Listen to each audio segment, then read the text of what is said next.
ሰላም የሆሳዕናን በዓል እንግዲህ እያከበርን ነውና እኔ እናንተ ዘንቦት ያልነውና ያልተረዳው ነገር ላይክ ሼር እያደረጋችሁ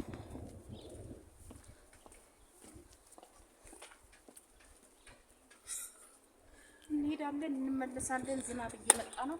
እንኳን የሆሳዕና በዓል በሀገር ውስጥ ያላችሁ በውጭም ያላችሁ እንኳን በሰላም አደረሳችሁ እንላለን እና ላይክ ሼር እያደረጋችሁ እንትን በሉ። እቺ ደግሞ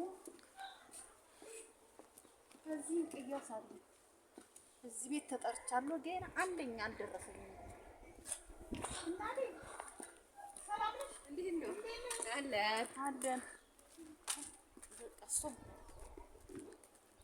እና ስለዚህ የሆሳዕና በዓል ይሄን ይመስላል። የዛሬው ቤተሰቦቼ እንደዚህ አምሮብኝ ደምቆብኝ እላችኋለሁ። እና በፑልስ ነው የምታረጊ የምትሉኝ በቃ ይሄ ጫማ በሁሉም ነገር ይደረጋል፣ በሚያምረው በምን በሚለው ማለት ነው።